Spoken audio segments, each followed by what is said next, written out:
Hi, everybody. This is Ken Wilson. Once upon a time, I broadcast blues hockey. I always listen to Let's Go Blues Radio. It's everything you'll want as a blues fan. Oh, baby. Are you a first responder, a veteran, a doctor, a nurse, a teacher, or a Let's Go Blues Radio listener? Of course you are. If you're in the market to buy or sell a home, call real estate superstar Mike Burgoyne today at 314-753-4060 or email him at mike@strikewithmike.com to earn special rates today. Cut out the coffee, cut out those energy drinks that make you crash, and put yourself in a position to succeed with an energy boost from RockinThatIDLife.com. You'll be energized, focused, and you'll even experience an elevated mood for up to 6 hours. Check out RockinThatIDLife.com to learn more. Get ready to hear some noise tonight. You're just seconds away from Let's Go Blues Radio. The Blues score! Oh, baby! The Blues score! McKinnon shoots and scores! Portnoy ahead to Hall. He's got a breakaway. Maybe he scores! Oh, baby, do you believe it? Scores in a drive. He scores! Baby, Chris Pronger! Wow, what great goaltending! The Twister! Jacob hits the hit. Sellout crowd. Oh, baby! Let's show this prehistoric bitch how we do things downtown. Welcome to episode 16 of season 14. This is episode number 497, all time of the often imitated, never duplicated. Why, that's a terrible thing. I don't know how many times I've told those boys never call chicks broads.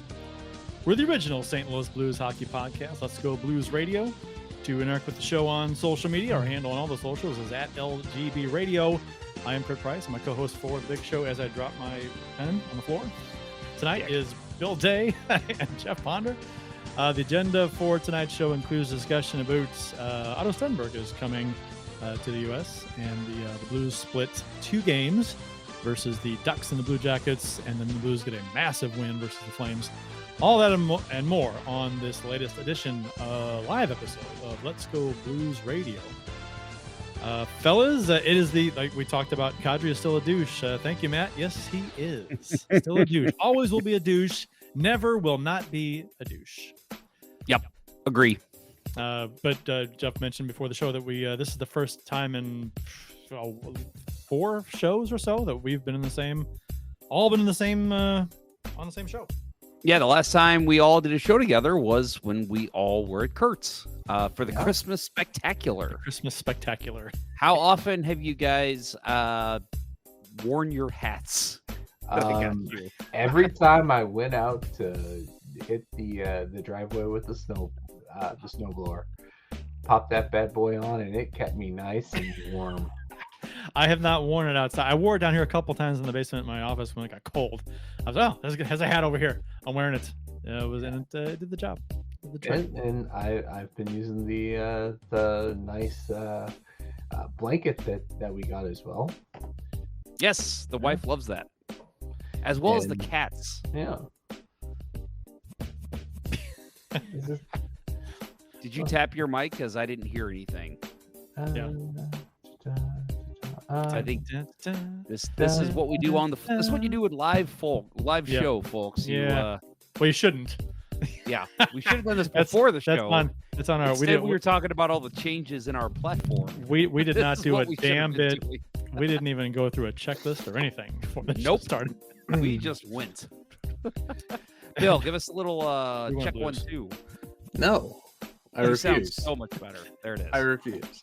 All right, glad we fixed that now. Right. Hey, and by the way, for those of you who are tuned in on Instagram, you know what? I'm going to try having it up since we found out that we do not see comments or who joins or anything on Instagram. I have it up right now. So if you want to comment, I can't show it on the screen like I'd like to, but I can at least read them. So we'll see how this goes tonight. If I can. It seems like my internet's acting okay. So I'm betting that as vain as our audience is, they want to be on screen. They want to be seen. You want me on screen. You need me on screen. That's right. They show up and they want their stuff on screen. I don't blame them. Yep. Broadcast into the world. We got some announcements. Jeff is chugging along with the LGB Minute podcast. Yes, it's growing literally every day. I looked at the metrics today, and I think my first show, it was the week of Thanksgiving, I believe. So every single week we have gone up in listenership. So thank you to all those of you who have been tuning in. I said when I started it, I was afraid I was going to get tired of it. I'm not tired of it. I'm actually really enjoying doing it every morning. I don't do it the same day we release a podcast, so you can't expect one tomorrow, but maybe Friday. Typically, Monday, Tuesday, Wednesday have been definite days I've been doing it, but I don't want to say that and then not release a show on one of those days. If you do get tired of it, you can always just stop doing it, just like every other single blues fan podcast out there. Yeah, it was funny. I was looking at it. I was looking at it, and I'm at 25 episodes now, and I thought, man, I'm definitely on the first podcast ranking in terms of episodes for Blues Podcast, and I'm probably already in like the top 5 or 6 for another podcast that I'm doing, a number of episodes for Blues Podcasts. Yeah, this is number 16. So on this show. No, I'm saying we're almost at 500 is what I'm talking about. No, I mean, right. I know. But the season, we're at number 16 on this show. Yeah. So you've done more. 25. I mean, granted, your show's 4, 5, 6 minutes, something like that. Yeah. So, yeah, a little different. Yeah. In terms of other blues podcasts, 25 episodes is rare. Oh, yeah. Oh, for sure. And I'm on 2 that have made it that far. Yeah. I'm pretty proud of that. Yeah. Especially when a lot of shows might do a show like every other week or something. Yeah. And then 25 episodes every other week, that's a couple seasons. And that's not too frequent for people to last that long. So it used to, I think, we used to have some fairly stiff competition with Beyond Checkerdome and Two Guys One Cup, but yeah, everybody's fallen by the wayside. Yeah, I forgot about Beyond Checkerdome. It's been a few years since they've done anything. Yeah, were they still doing stuff when the Blues in 19? Ooh, that's a good question. Because that may have been right when they left the air that season. Yeah, because they tried a Patreon for a while, didn't they? Yeah, I think they did, but they were part of the Game Time thing, and yeah, that crumbled during the pandemic, right? They couldn't survive the pandemic. Yeah, which I don't blame them one bit. That's a lot of work. That was tough. Man. That's a lot of work. Yeah, a lot of work for that. Let me see here. It looks like. Oh wow, yeah, their podcast page on Apple Podcasts is even gone, so can't even look up when their last show was. The podcast. But anyway, that's weird. Usually, I guess. Oh, maybe at least the link on their Twitter page does not work. It's broken. Okay. So, right. Let's see. We got a couple comments here. Matt MLO12, you're so vain. You probably think this podcast is about you. I think we need a little rendition of that by Bill. Maybe a little remix. That'd be fun. Yeah, release your first studio album. Not happening. And then we got Matt Harris. Can't wait to see LGB Radio broadcast live from Red Note. What's Red Note? What's Red Note? Should I know what that is? I was waiting for you to tell. I thought you were pulling up because you knew what Red Note was. When I first read it in the corner of my eye, I thought it said Red Rocks, and I was like, that'd be hilarious, haha. Yeah. But I'm like, oh, this is not Red Rocks. What the fuck? Yeah, please explain. We're old. What is Red Note? Do a post game show in Colorado after a Blues Avalanche game. That'd be hell fun. Ken Morris asks, Jeff, do you post your podcast schedule? No, and a part of that, and this is for Let's Go Blues Minute, part of that is because sometimes it's literally morning of when I decide to do it. It depends on my workload in the morning. Sometimes it's the night before I decide if I'm going to do it, so I really don't have like a schedule per se. I post on social media when a new one is available. I've been posting on my Twitter, let's see, the LGB Radio threads, and then on my Blue Sky. But I don't know if you're on social media like that, Mr. Morris. Let me know what the best way is I can update you, and I will gladly make that work. Yeah, I've been trying to toy with that, guys. I don't know if you have any thoughts on that. Whenever I post a Let's Go Blues Minute, it's like, I don't want to do the whole show posting like we do with this one. It's just kind of like, hey, there's a new one up if you want it. I don't know. Yeah. I don't know the best way to do that. I've just been posting on social media. I would do that, but yeah, you need to share the link though, because I've seen it come before, and I go, it'd be nice to click on the link and go right to it, as opposed to okay, I'll go to the podcast app and listen to it that way. Yeah, I guess I need to do that. I'll start doing that. I'll start posting. I don't know what link should I use. I guess just all of them. No, Linktree maybe. iTunes, Linktree. Oh, I do have. I should do a Let's Go Blues Minute Linktree, or whatever, or just one of them. The most the most whatever. Doesn't matter as long as it's one of them. Whichever one you want to draw people to. Right. You got to figure more than half the world's using Apple devices, so that if you had to pick one, go with that. But for those of us that like more robust technology, Spotify and YouTube would be good. Yeah. So Tree says Red Note is the app that people are jumping to as a TikTok replacement, since TikTok may be banned soon. I know Evan also said that in the chat. So yeah, you really think TikTok's getting banned? I don't think that's happening. I think it could. Mm-hmm. I mean, yeah, I could, but I mean, this was a thing like 3 or 4 years ago, and it never really happened. So well, Trump can sign an executive order when he takes office. So doesn't Musk want to buy it though? Isn't that what he's talking about? I mean, yeah, but apparently TikTok says they would rather ban it in America than sell it. Really? Okay, yeah. That's good for them. Because they're big everywhere else too. It's not just America. So yeah. It very much could be banned. We'll see. We'll see what. I've never even heard of this Red Note. I'll have to give that. There'd be something wrong with Musk owning Twitter and TikTok. Mm-hmm. I mean, even though Zuckerberg owns Facebook and Instagram, so it just seems wrong. Yeah, I agree. Joe Schmo says there's the Last Minute Blues podcast. Yeah, I'd say the big three right now are us, Last Minute, and then Locked On, right? Yeah. Last Minute's not really a fan podcast though. They're what do you call it then? They're on they got radio guys doing that. Oh, you don't count. Okay, well, I mean, you know what I mean. Like I would just say blues podcast though. I would say there's three right now. Blues podcast, yes, but I'm talking about they've got the in. They've got they play clips on the radio. Our cut starts on the radio. Yeah, can only involve people who used to be in the media. Yeah, they're corporate. They're corporate already. So it's like I guess that's true. Yeah. Well, I was meaning more just blues podcasts in general, because even like big time blues podcasts, there's not a lot out there. Oh, Ringside. Kerber's got the Ringside. Kerber's got the Ringside one, which is cool. That is a nice, fun little addition to what he does. But I wouldn't call that a fan podcast either. So no, it's definitely not. Right. No, it's different. It's not. I'm not saying it's better or worse, because it's just different. So, but yeah. So there's that. We have the 500th show coming up, which we have talked about doing something for.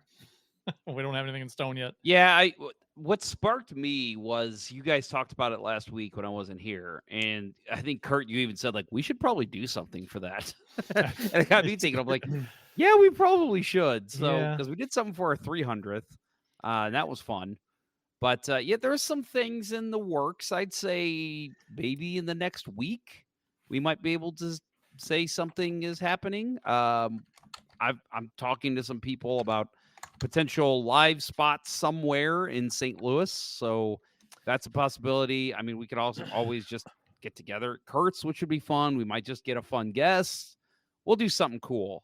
We just haven't exactly figured it out yet. Yep.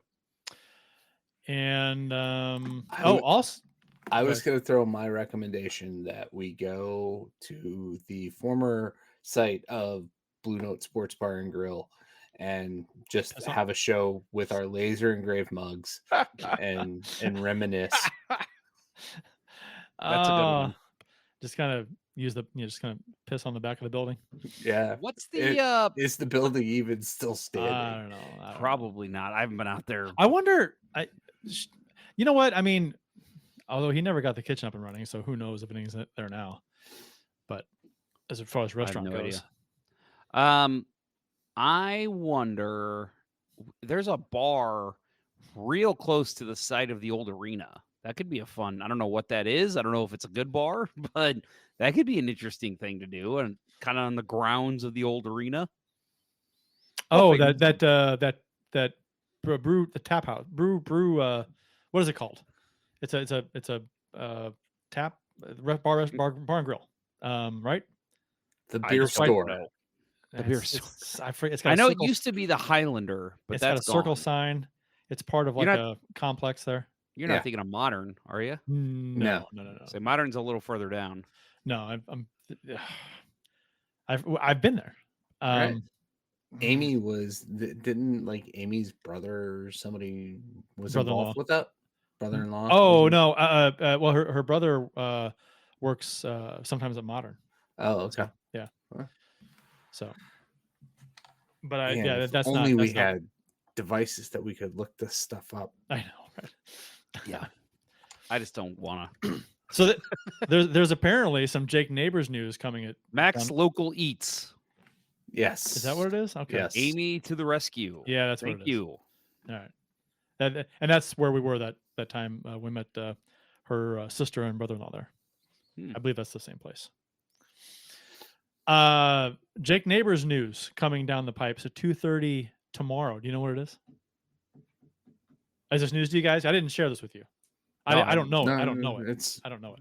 Yeah, But somebody leaked something on social media on Reddit that said there's apparently some Jake Neighbors news coming be announced at 2:30 tomorrow on Thursday. Like a trade or like a contract extension? He just got one.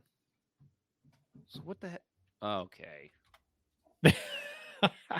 It's probably. I mean, somebody speculated it's probably like a bobblehead announcement or something. But so didn't they just do one of him? Did they? Yeah. It's so. Hey, so 2:30 tomorrow. Just watch the Blues social media account and see if they announce something. Or this guy in Reddit's full of shit. So either way. I'm gonna say full of shit. Well, it's come through 2:30 tomorrow. You never know. What Jake Neighbors news would we have? I don't know, something. Yeah, he could be. I don't know. He could be going to Hot Shots or something and meet and greet with fans. I don't know. Who knows? Could be something like that. I'm so glad that's our top story. It's not a top. It's announcements. It's little blurbs. And also the St. Louis Blues. The song St. Louis Blues turned 100 years old yesterday. Bessie Smith and Louis Armstrong's recording of W.C. Handy's St. Louis Blues turned 100 yesterday. So, and that was the inspiration for the name of the team. So, there you go. Apparently, there you are. Had an upper body precautionary issue today at practice, and he's expected to still play tomorrow. So I don't know if it has anything to do with that, but I don't think so. But okay, well, it's probably bullshit. Let's move on. It could be anything. Could be an autograph signing session somewhere. Could be bullshit. Could be bullshit. Who knows? They shared a screenshot, a text, like a screenshot of their phone. Somebody sent somebody a message saying Jake Neighbors news tomorrow at 2:30. Okay, so this guy's brother sent him a text. I don't know. I don't know what it is. I don't shoot the messenger. I'm just saying. It's 10 p.m. Do you?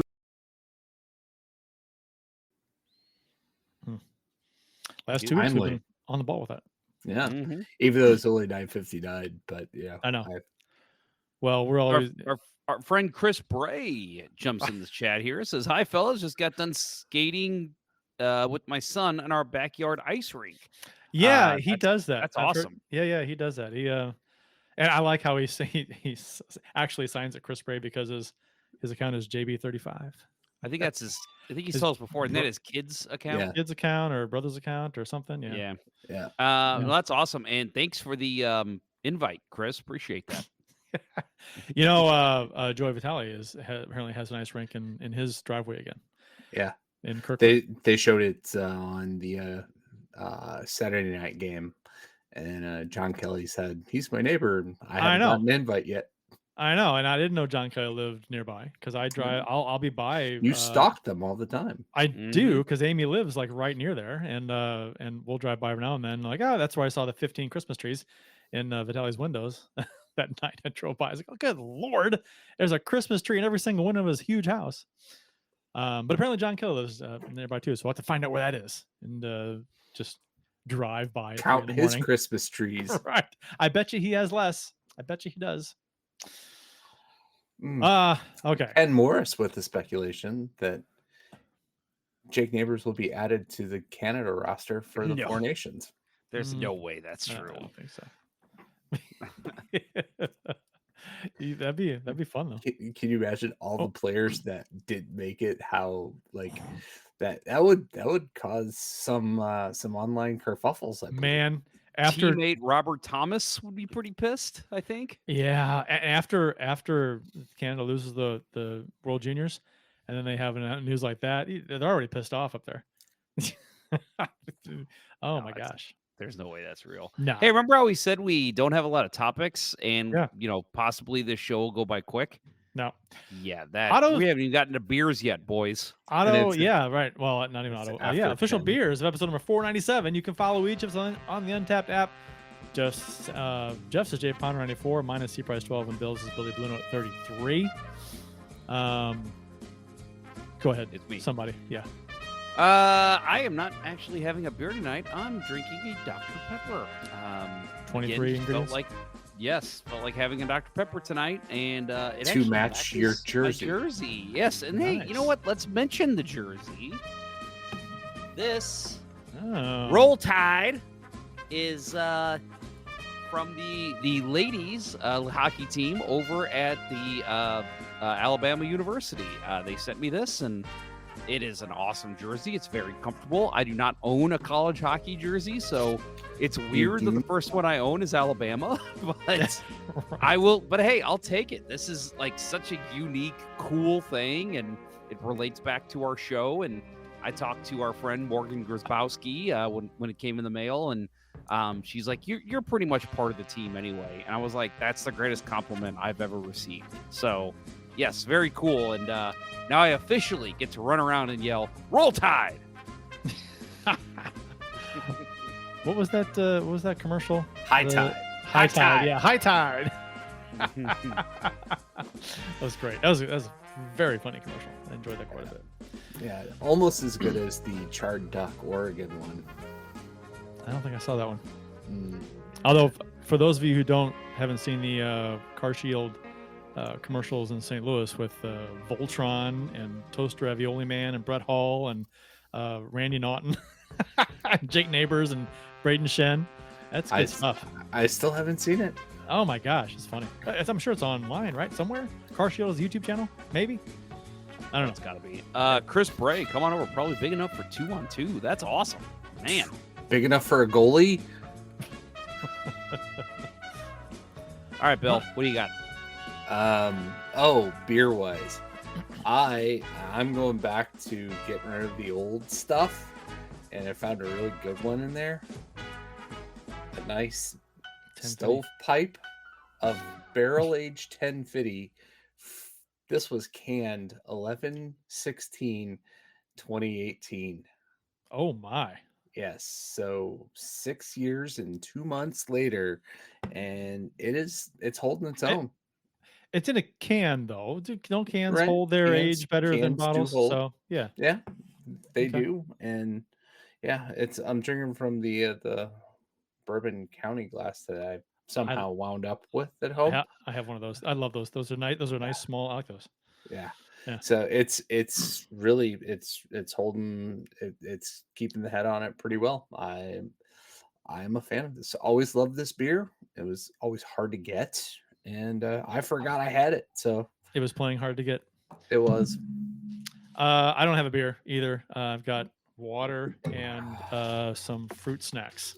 So you guys are gonna give me a complex. I'm the only alcoholic on the show. Bill's drinking alone tonight. All right. Well, it's not different than any I other night. gotta what's the word? Not get burned out on beer. Which is that possible? Maybe we'll have a future beer sponsor of the show that we having beers every episode from them. Maybe that'd be kind of cool. So That would be. Yeah. I'm going to make a call an audible here, Kurt. I think we should go ahead and take our break. I agree with you. So on the other side of this break, since we're due for one, we'll get into Otto Stenberg and the couple of Blues games this week. So you're listening to Kurt, Bill, and Jeff on Let's Go Blues Radio. We'll return after these messages. As a hockey player, Mike Burgoyne knows a thing or two about making the perfect play. And when it comes to real estate, he's always ready to score the winning goal for his clients. If you're a first responder, a veteran, a doctor, a nurse, a teacher, or a Let's Go Blues Radio listener looking to score the home of your dreams, you'll receive special rates with Mike. Go ahead, shoot some questions his way, and he'll have the answer quicker than Curtis Joseph on a breakaway. Curtis Joseph got the pedal down. Any barriers? Mike will mow them down like Chris Pronger in front of the net. He'll score you your dream home or sell your existing home faster than a Brett Hall one-timer. Flip past the Hall. He shoots. He scores. See Burgoyne's real estate prowess in action today by emailing him at mike@strikewithmike.com or by calling 314-753-4060. That email again is mike@strikewithmike.com, and that phone number is 314-753-4060.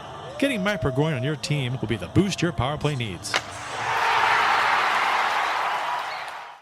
Hey guys, it's Jeff. You know, the fun, energetic host of Let's Go Blues Radio. I know I give off a natural energy and cheerful glow, but as I've gotten older, I've realized I need a kick in the pants to get going. I've tried it all, from forcing myself to drink coffee to picking up an energy drink every morning, but none of it provided true, sustainable energy without crash. Luckily, my friend Dustin at RockinThatIDLife.com told me about their product, Energy, which provides exactly what I need. The first thing I do every morning is fill up my shaker bottle with water and a small energy packet, and within minutes of drinking it, my day truly begins. I feel motivated to get going on my work and feel the mental focus take effect as I dive into what I'm doing. I don't crash, and I feel like $1,000,000 throughout the day. Reach out to Dustin today to experience how much better your professional life can be. Email him at rockinThatIDLife@gmail.com and get $10 off your first order. That's rockinThatIDLife.com, and that email again is rockinThatIDLife@gmail.com.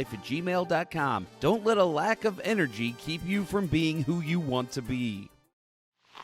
Yes, and as you can see, there are a lot of different ways to stamp out thirst with refreshing Stag beer. Now, one of the most popular is this handy six-pack. People like the six-pack because it saves space in the refrigerator, lets them keep more good, cold Stag beer on hand. And you know, when you've got Stag on hand, you've got a mess. And now, back to Let's Go Blues Radio, the longest running St. Louis Blues podcast with Price, Ponder, and Day. I totally forgot that I have something to share with you fellas. My mom is in the middle of going through her house to throw things away because she is planning on moving this year. And she found something from my dad's teenage years. Check this out. A sheet of autographed. Are those real autographs? Or No, I don't think they're real. Okay. But, It's a sheet of. Is it like a? What is that? it's just like it's basically poster board with 8 pictures of Blues from the 70s. Did he make that, or was that like a pre-made thing? I think he made it because on the other side. Oh, wow. Got the St. Louis Cardinals football team. That's awesome. Big Red. Yeah. I love the Big Red. Isn't that awesome? Yeah. So I was trying to figure this out, and I was going to ask you guys if you have any idea. I know that's Chuck Leffley over there on the right. Yeah. I don't think I know any of these other players. All right. Hold it up. Hold it up to the camera so we can actually seize it. Oh, man. So there's our first 3. So Ed Kia is the second guy. Okay, yeah. Terrible story about him. He died of brain injury a few years after drowned in a pond, but he got checked. His head checked into the dasher in his last year of professional hockey. No helmet. Yep. So is that so Chuck Buffley. Then I don't know who 18 is there in the middle. Is that Brad Maxwell? Well, I can check on the Blues. You guys say, Kurt, pull up the all-time the Blues the number what was called numerical roster.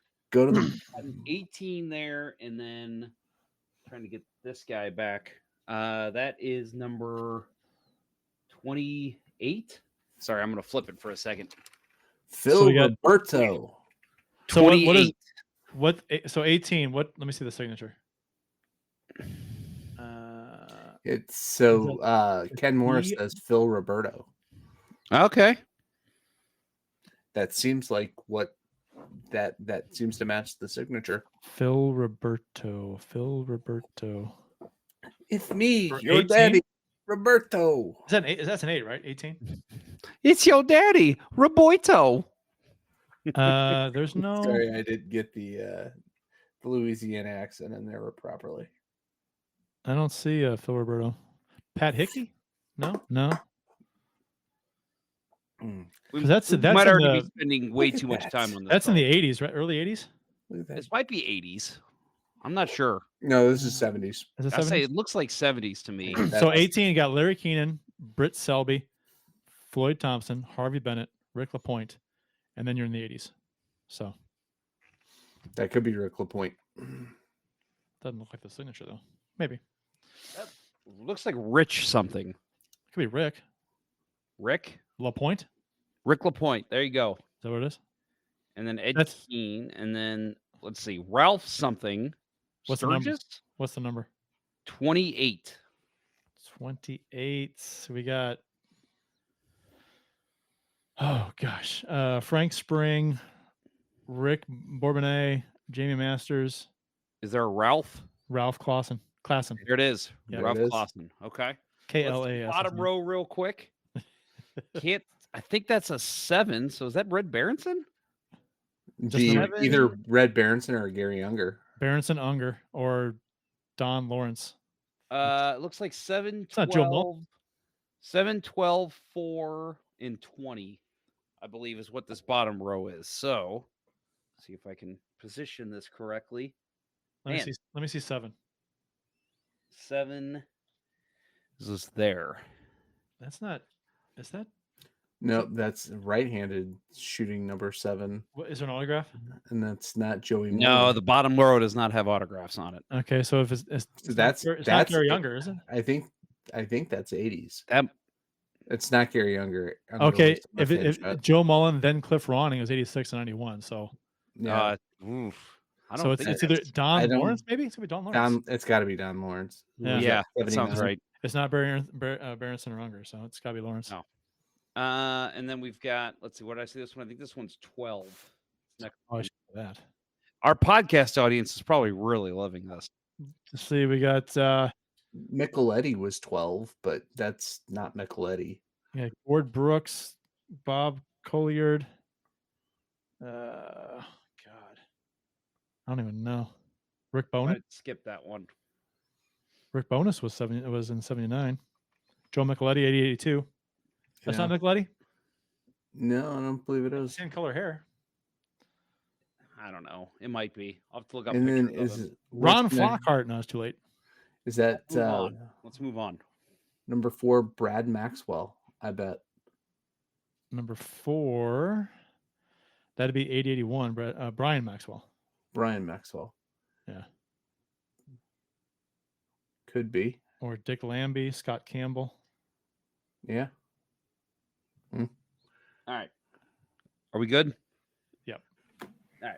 Anyway, yeah, I think I might be hanging this one up. So that's pretty cool. I found this and I thought this was awesome. I mean, the only thing that sucks is I've got the other side that's the Cardinals, which would be really cool to hang up too. But Blues fits the motif. Take a picture of the back, and then you can look at the back. There you go. Otto Stenberg transferred to the Springfield Thunderbirds from the Swedish Hockey League's SHL Malmo Redhawks to the Blues affiliate, Springfield Thunderbirds.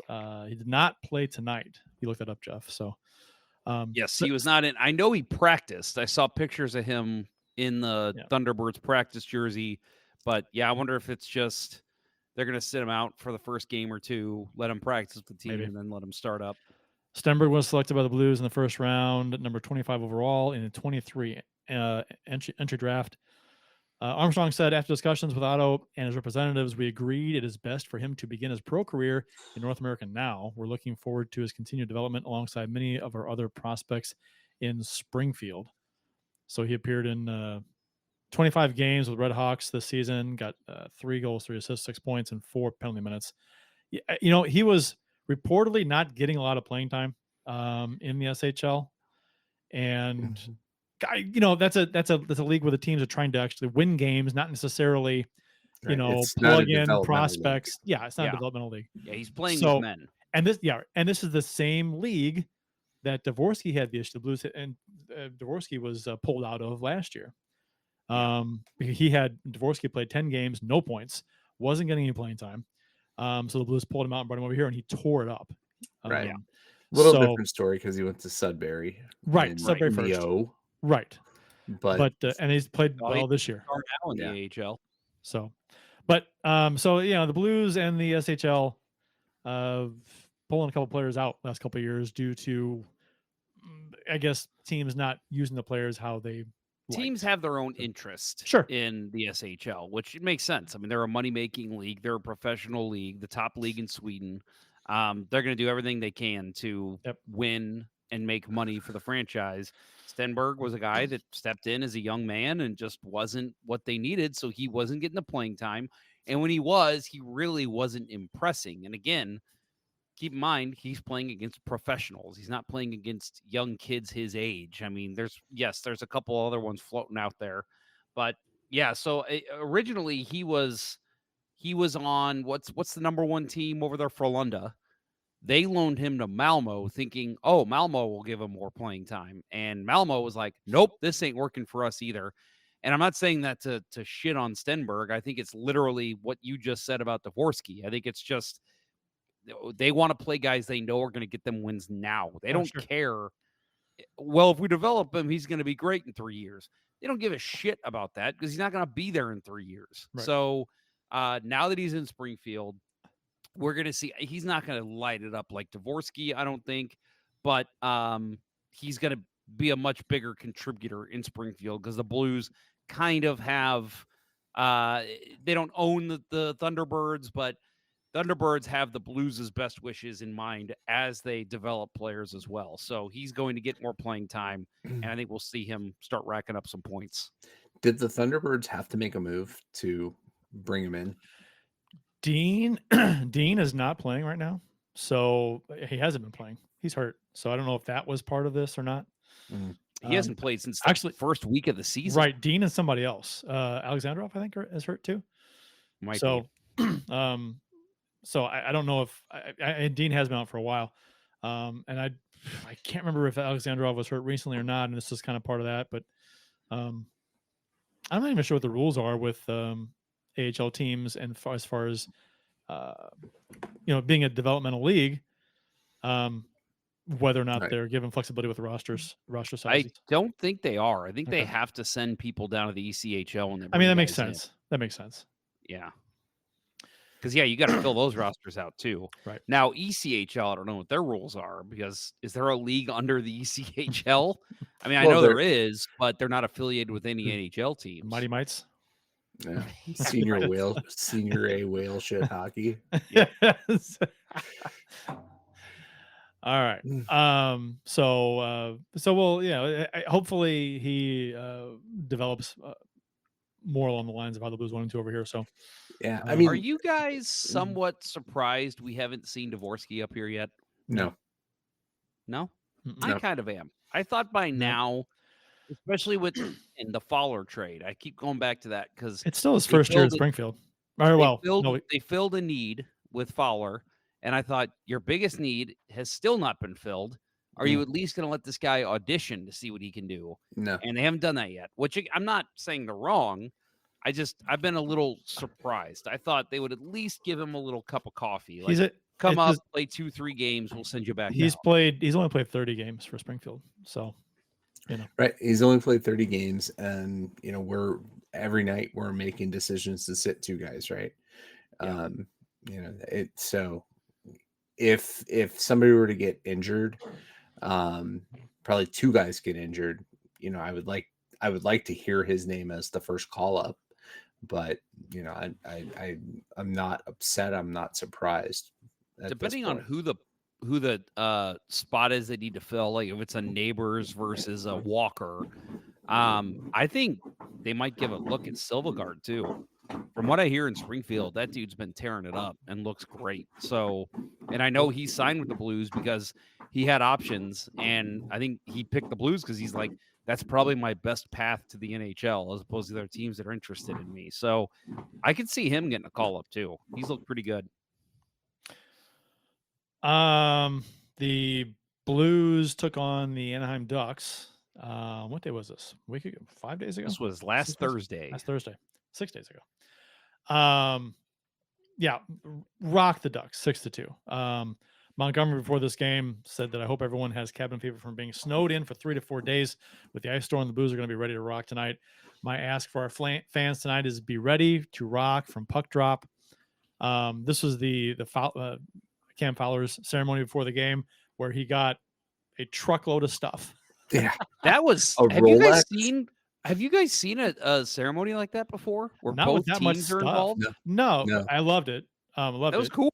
Yeah, the painting was badass. Right, the fact that he got a Blues, like he's played 7 games in a Blues uniform, 9 games. Although you know what, it being an outdoor game, that painting, I'm sure it's special to him, right? Being an outdoor game, and his scored 2 goals in that game, and it's cool painting. And I think it was a comment was made. I forgot who said it. One of the cooler, maybe it was Kelly, who said that's one of the cooler paintings we've seen being given to players on the ice. It was really neat. That was neat. And he got a Rolex. He got that's the silver stick for 1,000 games. And so we speculated, are the Blues just going to tell the Ducks, hey, part of the trade, send the silver stick? The Ducks, it's pretty clear the Ducks were the ones that had the silver stick for him. So Pat Verbeek was the one that gave it to him. Yeah, that's got to be something that is ordered a month in advance at least, right? So they had that already. But and I really loved that ceremony. Typically I watch those things, and I'm usually just happy that it's on TV when it gets on, because we've been fucked so hard by Bally and Fox Sports in the past. So seeing it on was great. But usually I kind of sit there and I'm like, okay, this is cool. It's cool. All right, game time. Here we go.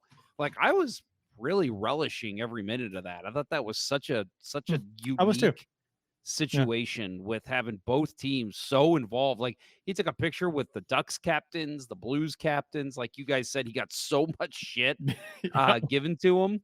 And his kid apparently got a Cars watch.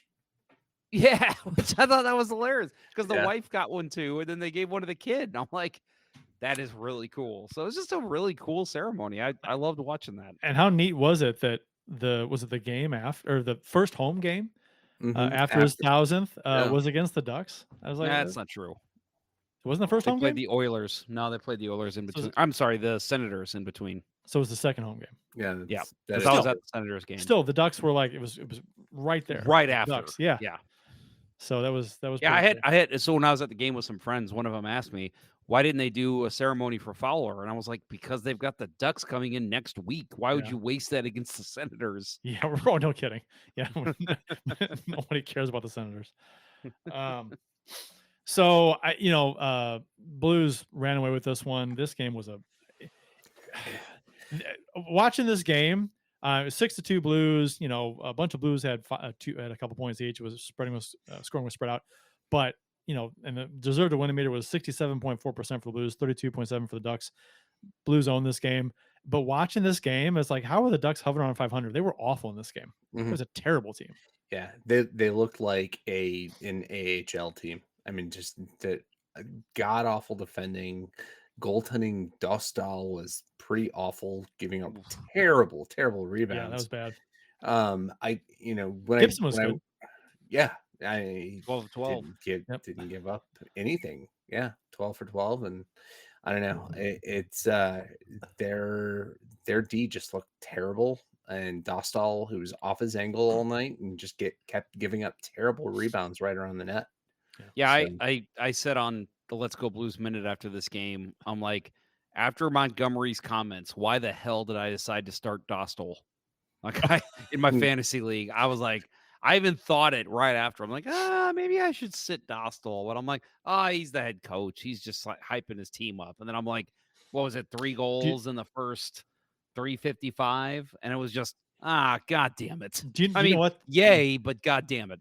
Do you know what though? I was worried about this game, the start of this game, because games with ceremonies or delayed starts, the home team is just like it's not part of the regular routine and the procedure. There's delay, there's a lull, different emotions, and all of a sudden they got to play hockey afterwards. And it's like, it's probably a lot easier for the road team to get up for that than it is for the home team.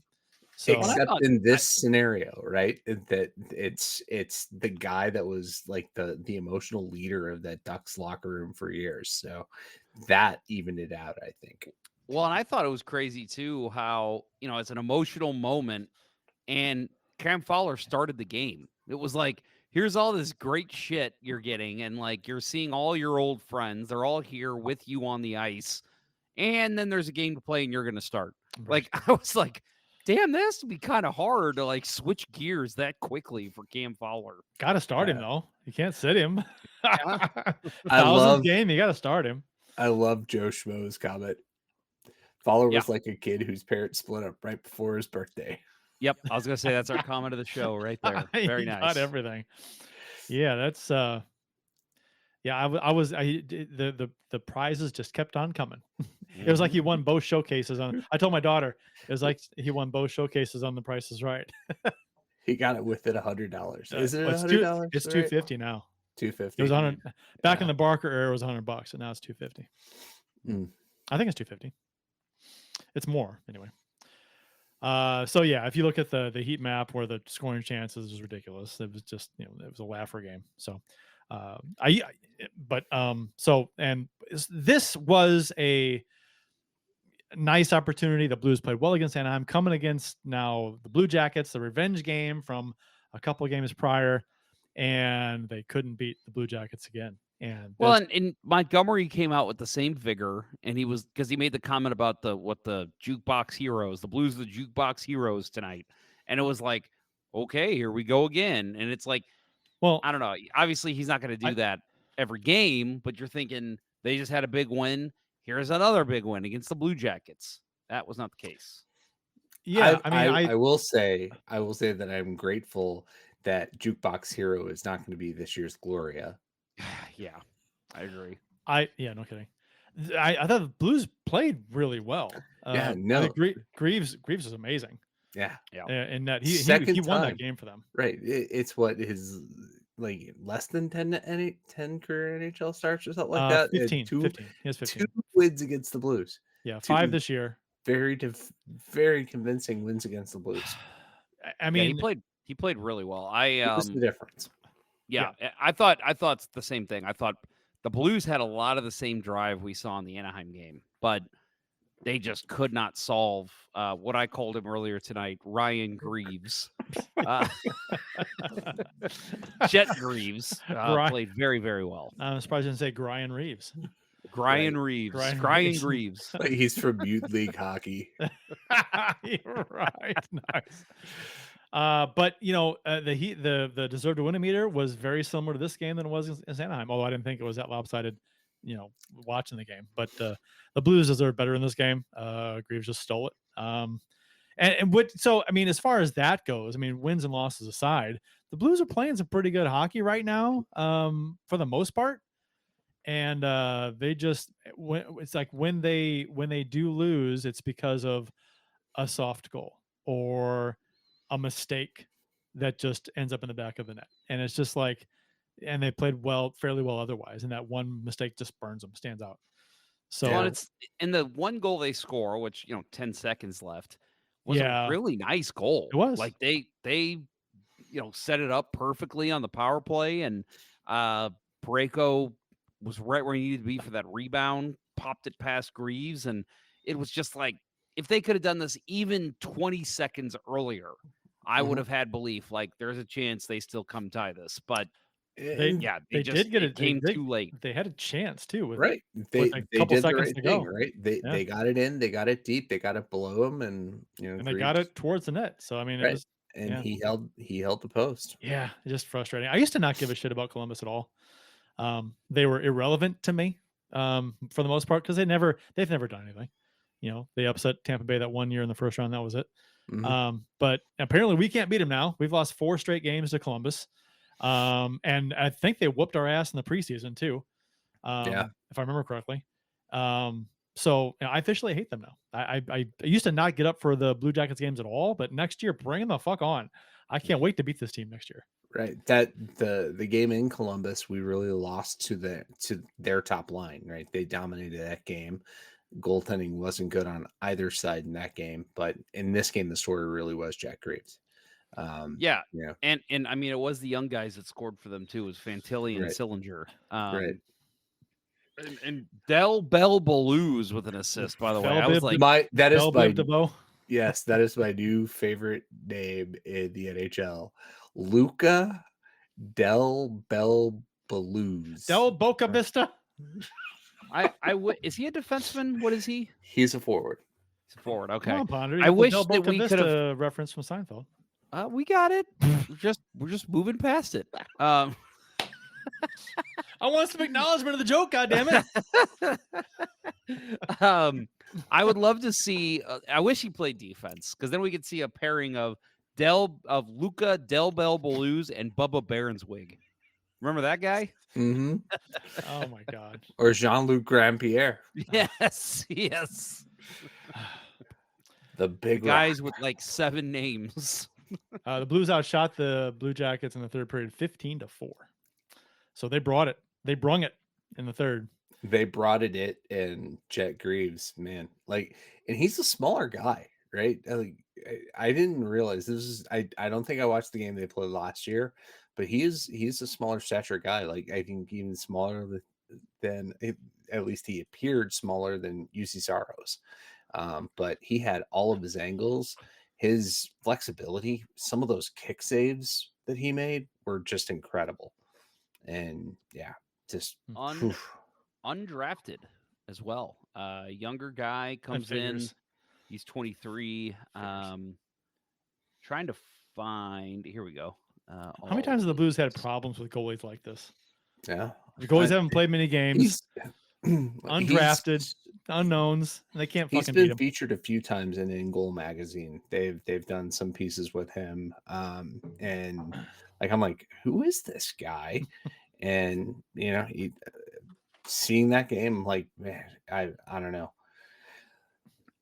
As long as the Kalamazoo Wings of the ECHL, Cleveland Monsters of the AHL, and the Blue Jackets. So goalies who played in the ECHL working their way to the NHL, you got to applaud that. But at the same time, like Kurt said, I mean, these are guys you got to beat. But for some reason, even when the Blues were a perennial cup favorite, they always have had trouble with these types of guys. Especially if you're I mean, especially this season for St. Louis, they're trying to make the playoffs. They need points, and to not come through in games like this against dropping 2 games to Columbus in 8 days like that, getting 0 points against Columbus in eight games. If we miss the playoffs, you look back on those. We'll talk about that. Columbus is Columbus this year's San Jose? San Jose is this year's San Jose too. Still, haven't we beat them twice though this year, right? Once was overtime though, right? I mean, but I mean, still, who cares? They're not going to make the playoffs. Yeah, I know, but I mean, I'm with you.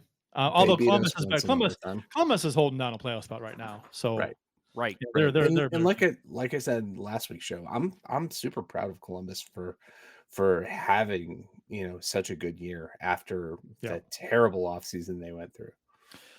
But this is so. I mean, with the Blues, what they're doing recently now is they win 2, they lose 1. They win 2, they lose 2. You know, they're kind of in this like rut where they're like hovering around 500 a game over, and you know they've got to get moving. They can't be doing this, especially now with this homestand. And that game against Columbus was one of those games we talked about last week that you got to win this game. You can't. I mean, we were like anything less than 4 wins or 7 of 8 points is like that's a missed opportunity, because these are games you could win, should win, need to win.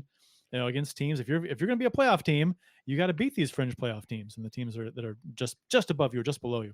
So I did for the Let's Go Blues minute leading into this Calgary game. I did a little math on the remaining schedule for the Blues. So let's take out last night's game, the first Calgary game.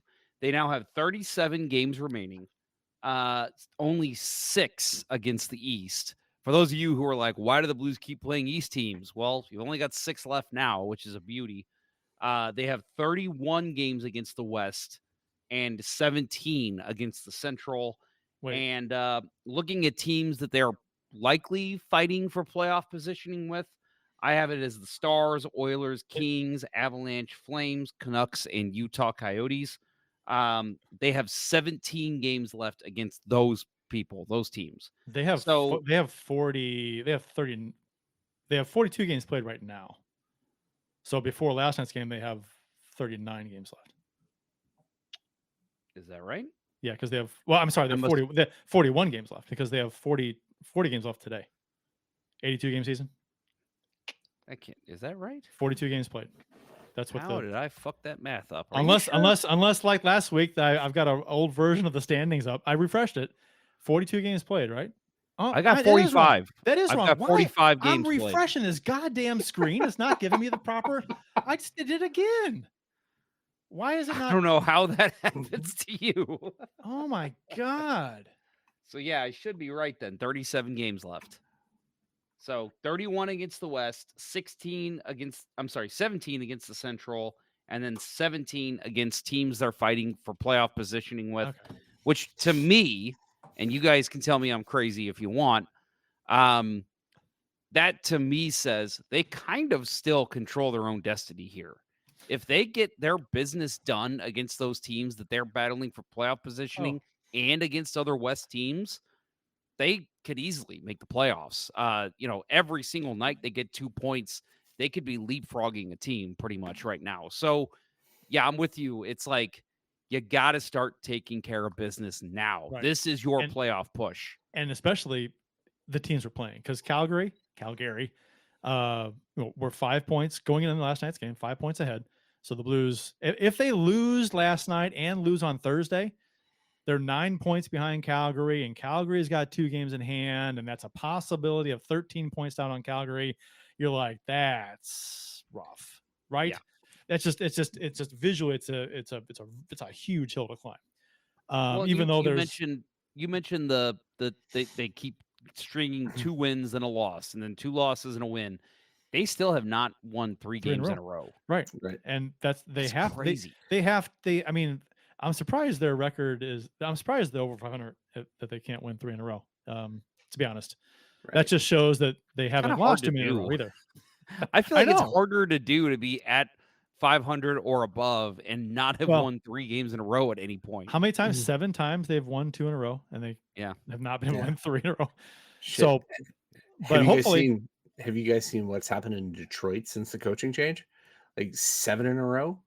Like we were hoping that would be the Montgomery effect here. They're playing a much better brand of hockey, I think. But can you imagine if they could string 4 together? Like we'd be like, yeah. Red Wings just lost. Did they lost last night?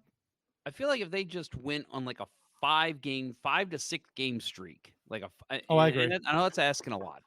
But 5 to 6 games in a row, getting a win, I feel like right there, that's catapults you pretty much into a playoff spot.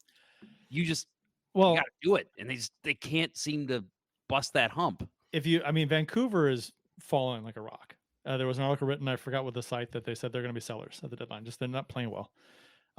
They have 3 wins in the last 10.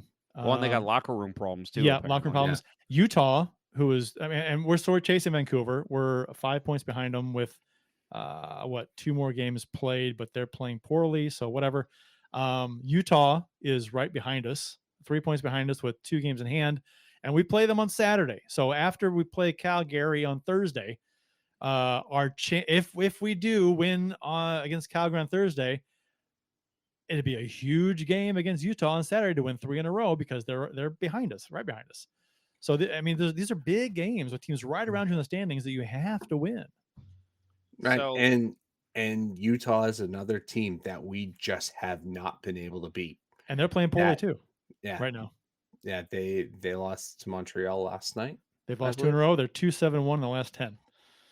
So you mentioned, I mean, getting to the point real quickly, they have a chance here to get 3 wins in a row. This will be the first of the season. If you look at Calgary versus the Blues, Jordan Binnington is 8-1-0 in his last 10 games. 9 of those were starts against the Flames. In those 10 games, he's posted a .296 GAA, .909 save percentage, and a shutout. So it's like your goalie is, and the Blues in general, have owned Calgary the last 10 years. He better play on Thursday. Yeah. Because I thought he played. I thought he played really well on. I mean, the goalie allowed I thought was soft, but other than that, he was good. He was great, right? I agree. And Bill, I know this is something you pretty much harp on every week. It's the fucking schedule. Like they make the schedule before the season starts, and they're just like, "Oh, here's the whole schedule of what our goalies are going to play." There's no way this is a must-win game again. I think. Yeah, no, you have to put anything. Hofer has not looked good his last few times out. Binnington, it has looked much better the last 2 games. He looks very calm. And he's settled back into a groove the last 2 games. But again, it's hard to say because we haven't been able to do more than win a couple of games at a time. But I think tomorrow night you're going to see Binnington versus Wolf, right? I don't think Calgary comes back with Vladar. Vladar wasn't bad, but the rebound he gave up on the first Blues goal, not very good. Well, there were 2 big rebounds. I was shocked that they played Wolf against Chicago because they had, that was their second of a back-to-back, and they played Vladar against us, and I thought Dustin Wolf is pretty much your starter. Why are you playing him against the fucking Blackhawks? Like you're facing a team that is trying to catch you in the standing. Chicago ain't catching you. So it was surprising to see Vladar get the start last night. I definitely think we will see Wolf tomorrow night. Yeah, and if they do, do yourselves a favor, watch from the get-go. If you're at the game, pay attention to him. He does that crazy little jump thing before every game. That his warm-up routine is second to none right now in the NHL. I will be there, so I'll be looking out. Give yourself a treat. I will. Bring your GoPro. Yeah. Film it. Strap it to your chest. I wonder if put it on your head. Would they let me in with that? Why not? You can record with your phone. You could sneak that in. Just wear it on your head. You can. Why? You're allowed to record inside there, right? Are you? Why not? People do all the time. I don't think you can bring professional cameras, but they probably wouldn't even notice a GoPro. A GoPro is not a professional. But you got to go through security. Yeah, you're probably gonna make me take it out of my pocket. No, just strap it to your head the whole time. Have it when you walk in. Put it in your jug. All right, I'll give it a shot. We'll see. Or just like call them before and say, "Hey, can I bring a GoPro in and strap it to my head?" And I don't know. Anyway, no. So this is the perfect opportunity because, like I said, you play Binnington tomorrow night. He's got the Flames' number, and then you go into Utah, which Utah is one of the worst home teams this season. You go into Utah, you take on the Coyotes. You gotta win that game too. And it's like you do that and you strap it together 3 in a row. All of a sudden you're cooking, and playoffs are a very real possibility. And then you've got Vegas twice, and then Dallas, and then you got Vancouver and Colorado. So you've got some games coming up. Where is so you got some games coming up. They're tough. So you need to get these points because who knows what's going to happen against Vegas twice and Dallas and Colorado. Yep. So I mean, you can't blow the opportunity to get these points.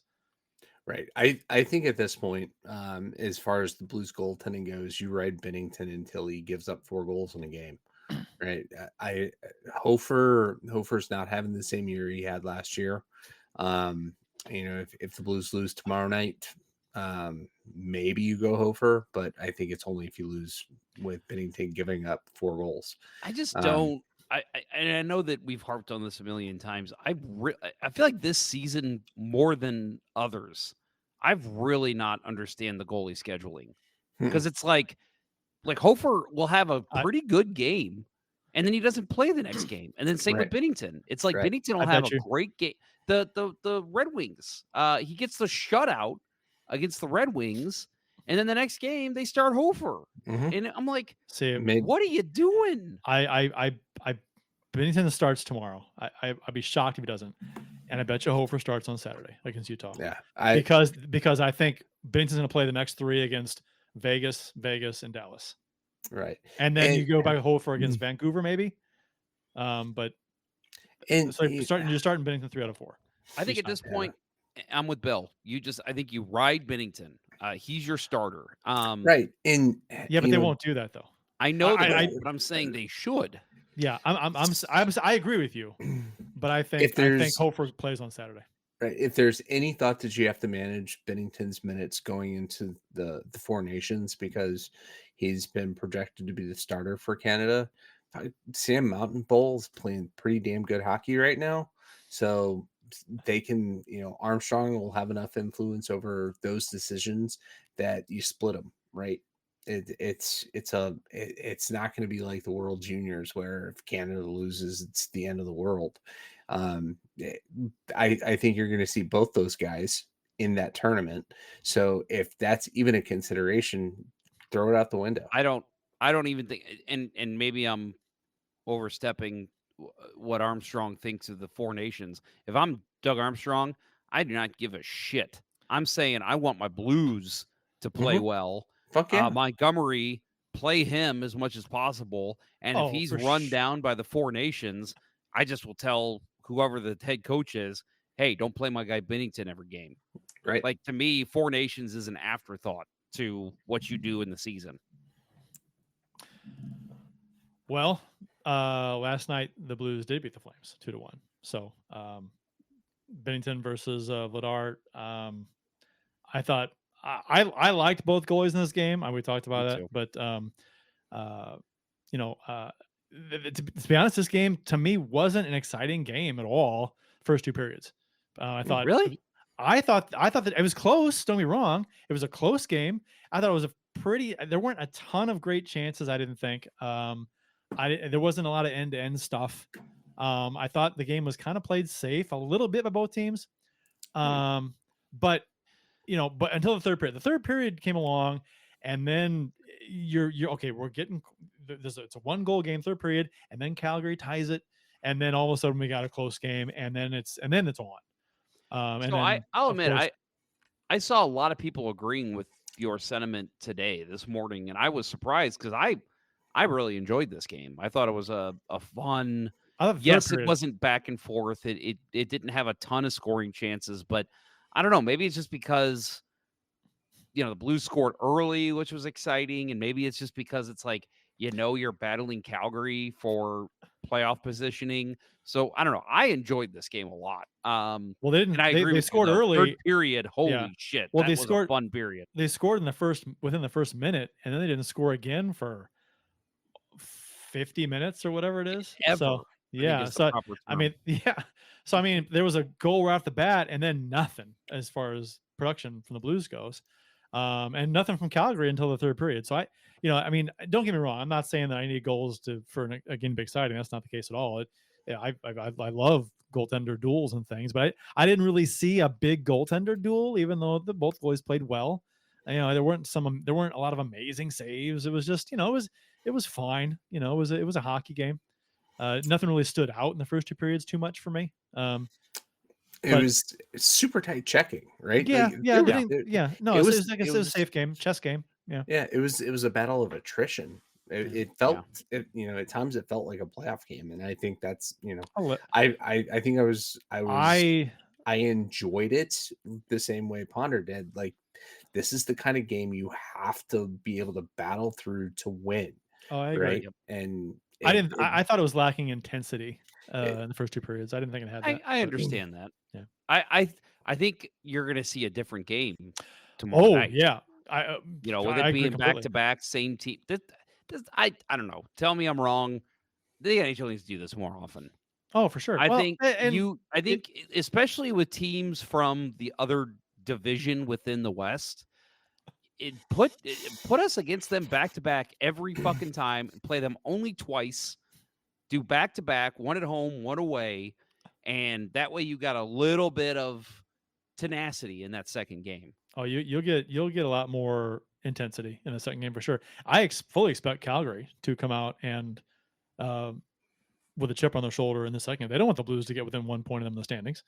They want to push the Blues back to 5 points, and they did. They just lost to the Blues. They have all kinds of incentive to motivate them to step it up and play better against the Blues. And the Blues better have a pushback. They better be ready for it, and they better just punch them in the mouth and take it early again. I don't know. Because this is a must. I mean, it's not a must-win game, but it is, right? You can't lose this game. John Kelly called last game a must-win game, and I didn't disagree with him for once. I agree for once. So I just want to mention on the first goal, did a little research this morning. Blues, I feel like they've been activating the defense a lot more under Montgomery, which is awesome. They've got the offensive weapons back there. And I feel like Bannister, I don't know if it was the coaching or what it was, but I feel like the period between Berube and Montgomery, the defense really didn't get activated much. They've been doing a lot more, especially that top pairing, Parayko and Fowler. So since the Winter Classic, the Blues' defense has scored 8 out of the Blues' 27 goals. That actually leads the league in that time frame. Colorado is in second with 7 goals, and that's only because Devin Taves, I think, thinks he's a forward now. He has 5 goals in 8 games. So without him, they wouldn't even be close. Parayko and Fowler, I thought, were extremely active on that first goal, which is what you want to see. And yeah, I don't know. I just think it's really impressive to see some of these guys. Tyler Tucker's putting up a ton of points lately, which has been great. Yeah, it's weird. Ryan Suter is looking like his old self. Fowler. The addition of Fowler too. Good. Yeah, the addition of Fowler has helped a lot too. I mean, he's a guy that can create stuff in the offensive zone too. So it's they have a lot of weapons.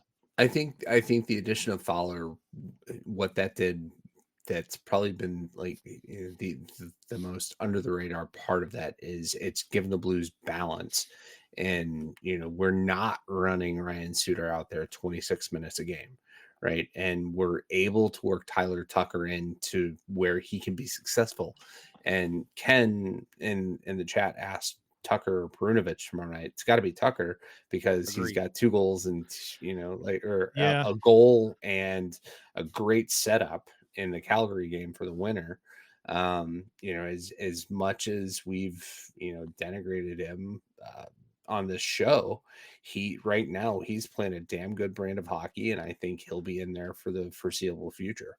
What do we always say? And I know, Kurt, you said this exact thing before.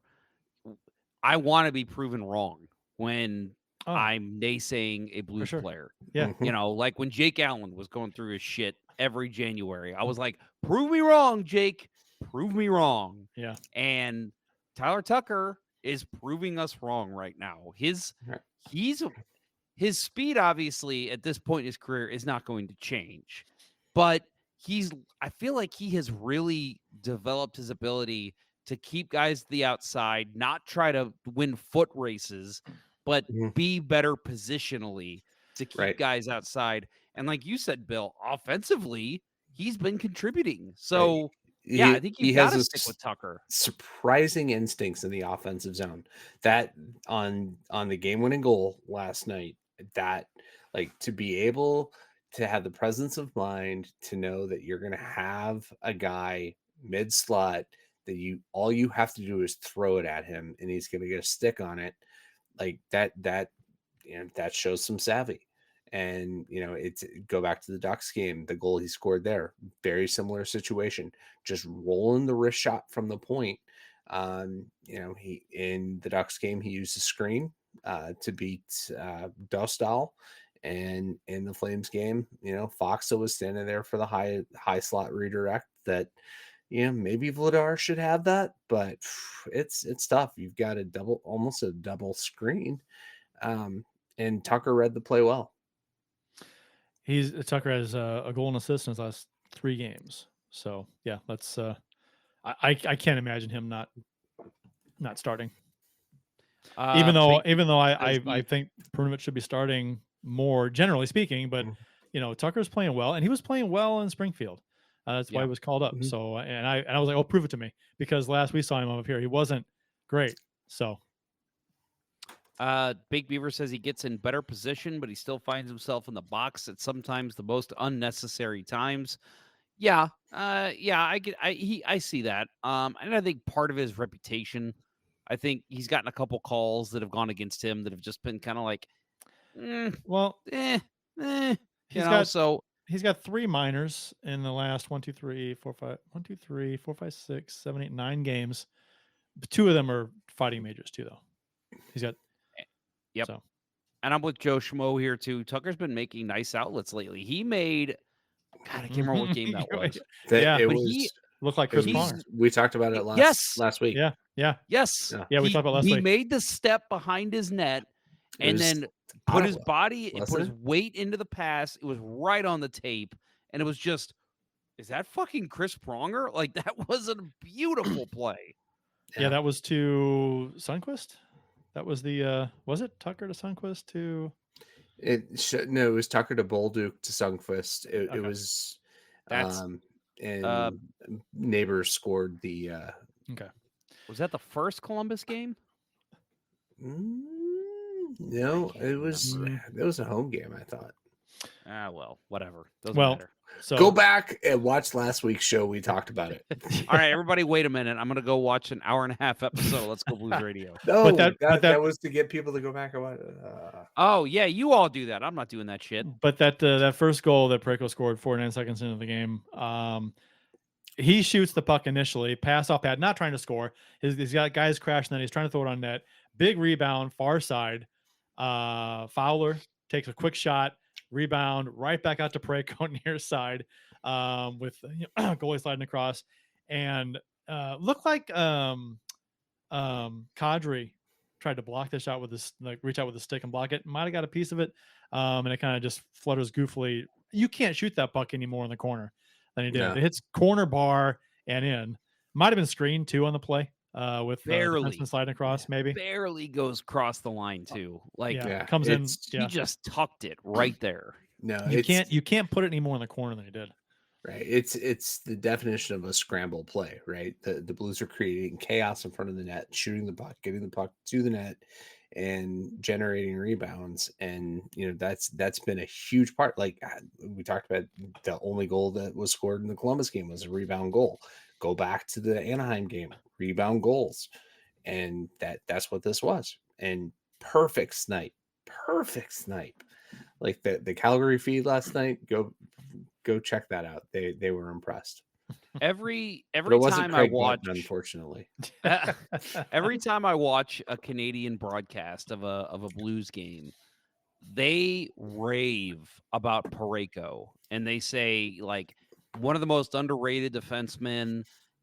Maybe he's not your typical number one guy, but he is for the Blues, and he does a great job, great strides, great passer, great shoot, like all the time. Him and Binnington, Canadian broadcasters talk all the time about how good those two are. And it's so funny when you hear, especially Americans, bitching, like Avalanche fans, bitching about Binnington, Minnesota fans. And it's just like, we know he's good. And we've even heard people, badmouth Parayko the last. Now, yes, a couple of years ago when he was playing injured, yeah, he deserved all the criticism he got. The past 2 seasons, he's been great, and he is really earning that contract. More than earning that contract. It's funny to me because because it just you don't have to look at any stats at all. You just watch him play, and he's an impressive player. Now with the cannon shot that he has when he first came up, we were expecting, oh my gosh, Al McInnes, like shot coming from the point, he's gonna score a lot of goals, and that never really materialized. Even though he's at 9 goals this season, he's doing very well offensively this season. But that the point production aside, he carries the mail with the puck. He's very good with the puck in the offensive zone as far as along the boards, working the puck deep, pinching in, and going to the goal at times. He's very an offensively. He's got a good mind offensively. Even though it might not translate into Cal McCarr like production from the blue line. But he's a very good, and when he has to be, he can be a very good puck handler, stick handler, and offensive presence in the offensive zone, and just if it's a puck distributor or whatever. Yeah, it'd be nice to get a shot on goal a little more from the point to slap shots, which but that's a little wild. But no, I think I don't know if people don't take him for granted or they look at advanced stats too much, where sometimes he comes into the bottom of the heap and because he was on the ice for a goal or two, and it's just like he gets but I don't know, whatever. But I think I hope he's appreciated as much as he should be. Like you said, Jeff, he's not the stereotypical number one defenseman, but he does a very solid job, and he's not making a ton of money. He's making 6.5. Yeah, every Blues defense. You don't have to guess. Every Blues defenseman makes 6.5. Tyler 6.5. He's not making. Ryan He's not Suter, making 6.5. He's not making 9, 10, 11. He's not making top tier number one quote unquote defender. He's not making a number one defenseman salary. So I maybe some people expect too much from Parayko and he doesn't quite deliver because they have like top tier hopes for him. But no, I've generally been very happy with his play, aside from when he was hurt a couple years ago. So the only knock that I really have on Parayko, and I think Bill will probably agree with me here as a goalie, it's not even physicality at this point. Like at this point, I'm like, he plays so well positionally. I don't even give a shit that he's not a physical guy. Sometimes I like to see him sock someone for taking an extra poke at Binnington, sure. Yeah. But I'm not even, that's not even that's a everybody worry though. for me. That's everybody. Yeah, it's not even a worry for me anymore. The thing that bothers me about him sometimes, and it's the only thing really that's consistent, is he does try to block shots right on top of the crease. Mm-hmm. And there are so many times that I'm just like, dude, you just got to fucking move. Like, all you're doing is screening your goalie here. Like, don't try to block it at that point. At that point, get the fuck out of the way, go for a stick check, do something. Don't stand there and try to block it, because all you're doing is screening the goalie. But that really doesn't happen that often. It was happening a lot more when he was injured, but he does still do it from time to time. I thought it happened a couple times recently where he was kind of caught in no man's land, top of the just outside the crease, and he kind of, the shot comes and he kind of stands there, and I'm like, if you're gonna stand, and now correct me if I'm wrong, Bill, don't just stand there. Go down on your knees, block it, lay down, something, take it away. I don't know, but don't just stand there, because I think you're not playing big. You take away the low stuff. I don't know, but drop down and block it. Go to your knees, block it. Do what the defensemen do. Go on to one knee and block. I don't know. Just don't stand there. So go back the last 2 games against Columbus. I thought he cost us goals. Screen in the first game. Just never had an opportunity to see the puck coming through. But in the last game, the Fantilli goal, right, wide open.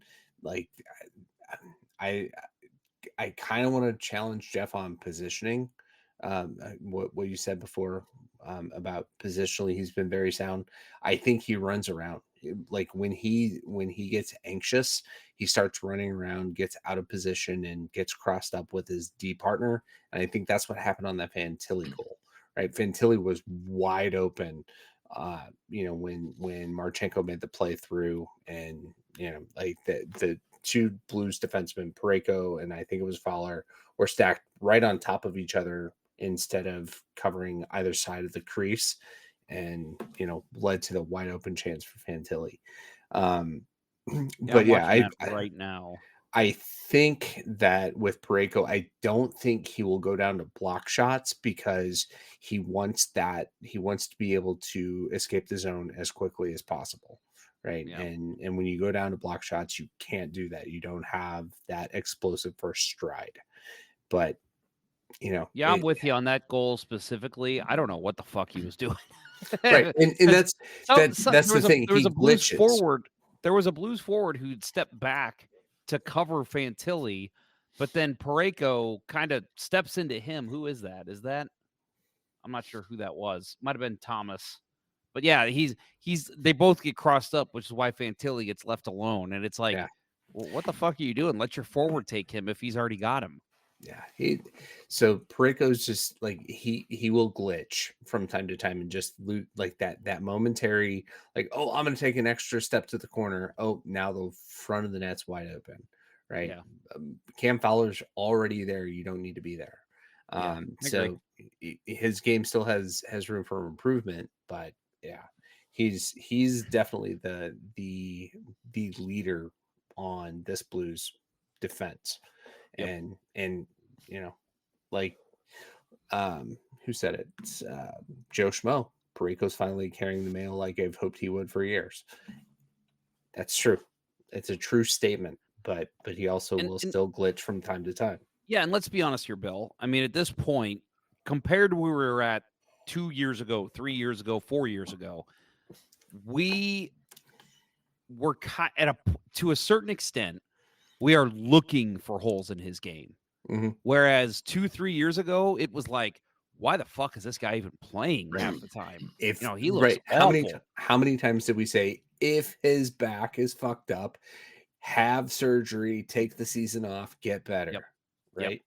Yep. Yeah. And so yeah, for me, it's like at this point, it's like he's offensively been fucking great for this team.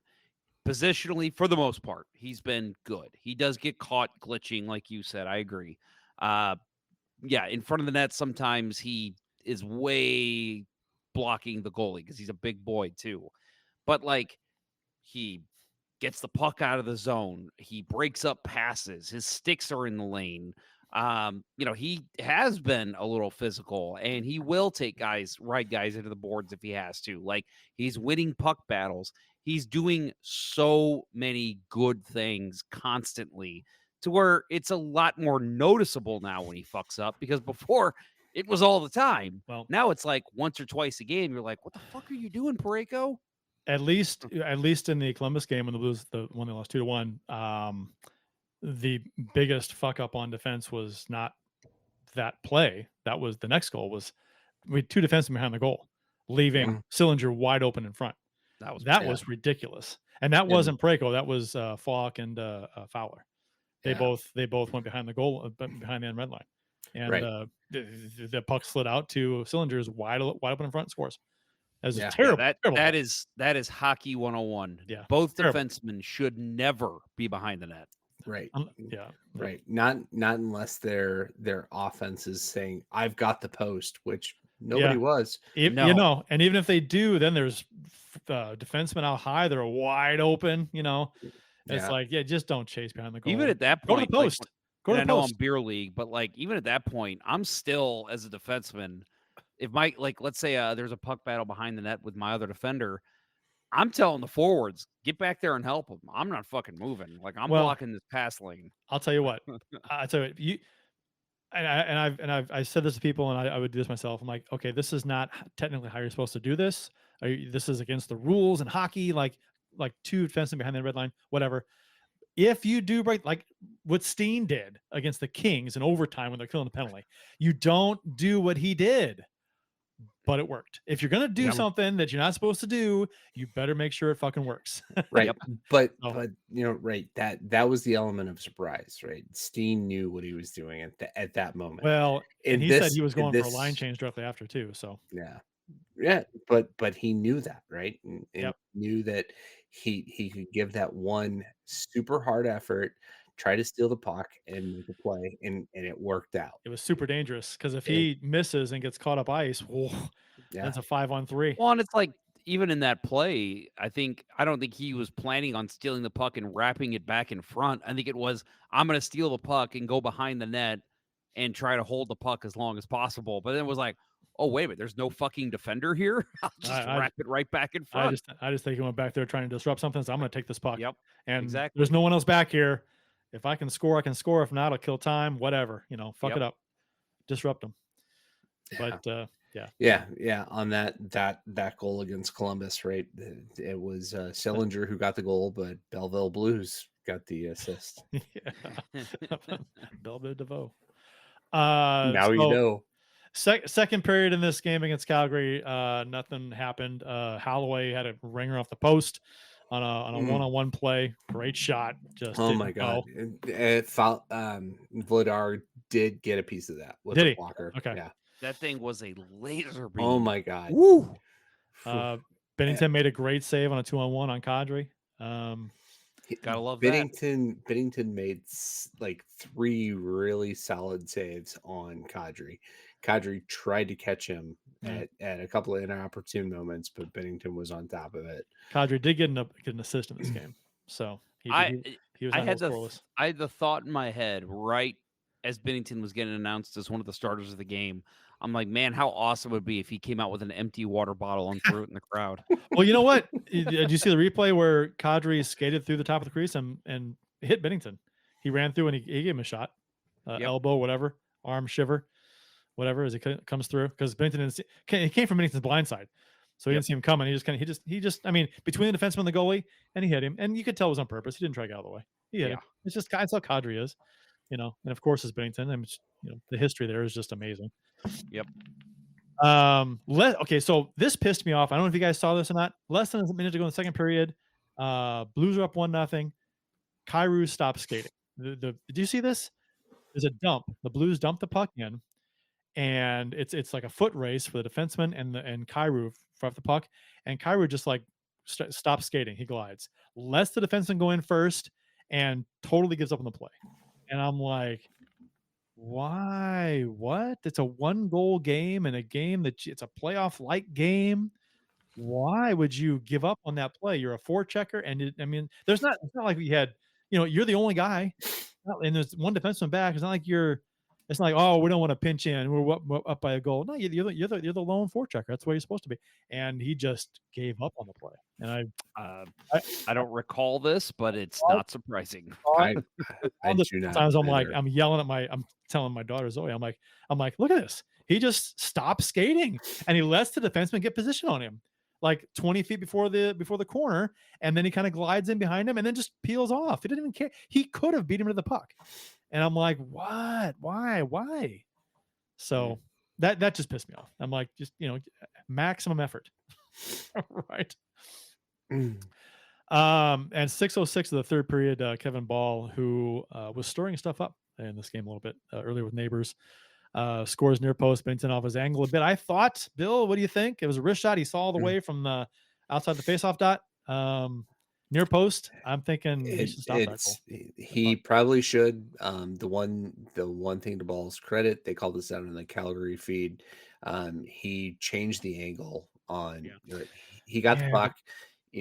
Took one step, then changed the angle through a perfectly placed wrist shot. Right. Yeah. It is so hard to. But there was no one in the way. Unless you have already come out to challenge. Right, you're in the process as a goalie. You're in the process of coming out to challenge him, and that is the hardest place to cover. Right above the pad, right below the blocker. And it was a perfect spot. I will give him that. It was a good spot because that's a tough spot to get. However, with that said, it's near post that wrist shot every time it goes in. Yeah, wrist shot near post. He sees it the whole way, and it's outside the faceoff dot. It's like, oh. I read this tonight. And Bill, please tell me I'm wrong. I read it as when he changed the angle, I think Bennington started to expect a pass. I don't think he expected a shot. The way that I read him sliding over, he was just a little slow on it, and I I think that's a save that Binnington normally has. The changing the angle makes the goalie second guess and gives him that half second to find that perfect spot to place a shot. And it was a perfect shot, right? You know what though? And Ball is a talented defenseman, right? He was part of that trade to with New Jersey that sent Markstrom the other way, right? They got a good asset in that trade, and it was a perfectly placed shot. Yes, as a goalie, you want that back every time, but credit where credit's due.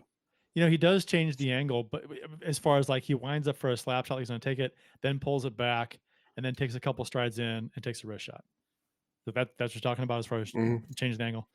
So yeah, because Binnington comes out and he kind of gets set for that initial shot. He has time to reset, and it's not like it's not like it's a change the angle where you kind of do a little toe drag or a little toe curl or something like that during the process of shooting. He wound up and took a couple strides and then wrist shot, but you know. But Binnington, I think Binnington reacted to the original wind up like, you know, this is my angle, and came out on that same angle when he made the move to the side. It just in that I agree. That you can tell. Right. Yeah. That hesitation in going from slap shot to wrist shot, right, gave Ball the advantage on the play, and he took advantage of it.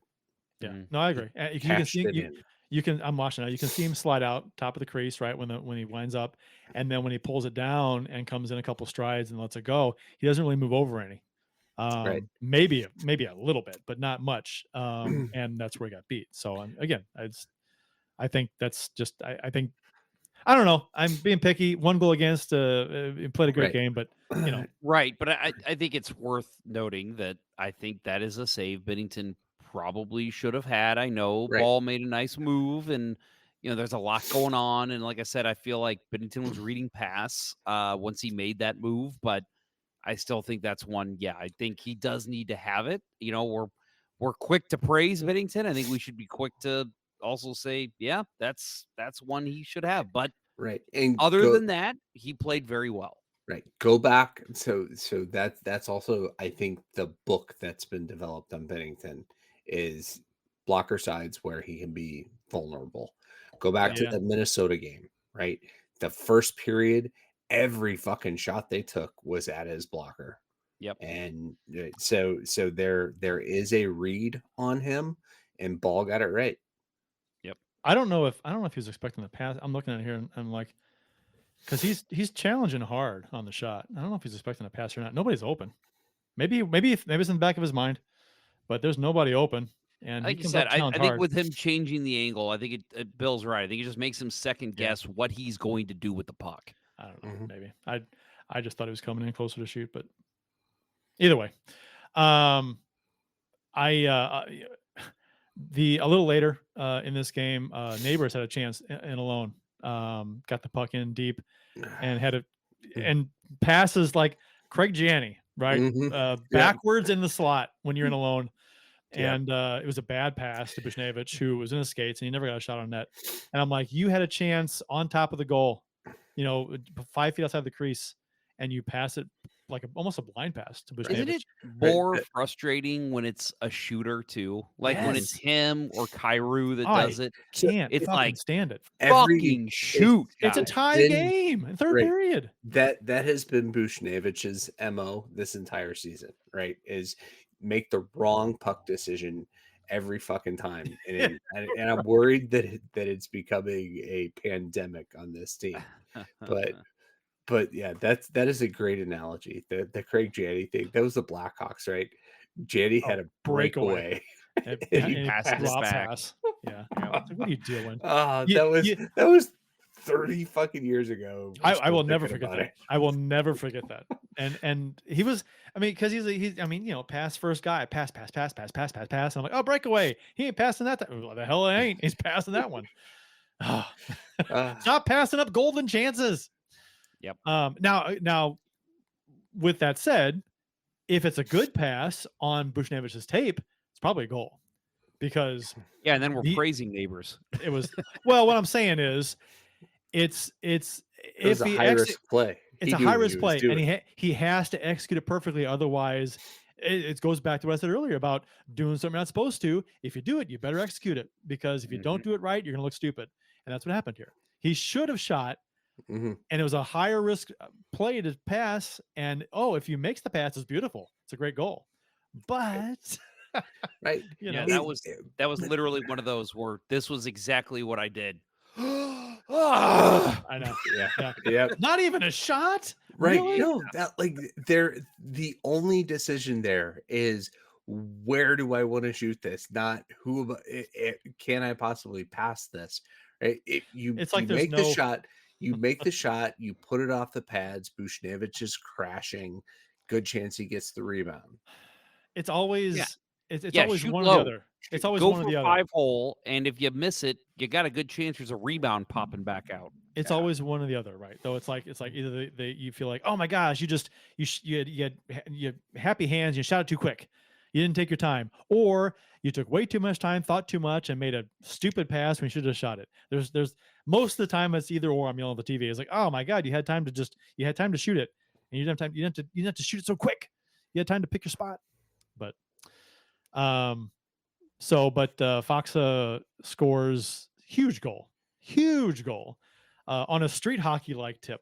I thought, a hard shot on the ice, and it's all you do is you just put your blade down, you angle it, and let it ramp up the blade and go upper corner on the goalie and hope it goes in. I mean, that was a Joe Pavelski type tip too. It was nice. Absolutely it was beautiful. Perfect. It was beautiful. And maybe he learned it from Pavelski, right? Maybe. Yeah. I just thought of that because in street hockey you're like, we're playing with balls right on the street, and you let that ball just roll right at that blade. Yeah. Yep. But yeah, fantastic goal. Good work by Tucker. Good work by Toropchenko Toropchenko gets the puck semi deep, throws it back out to Tucker. Tucker, quick shots, eyes Foxa. He knew what he was doing, and Foxa with the perfect tip over the glove. So game winning goal. Perfect.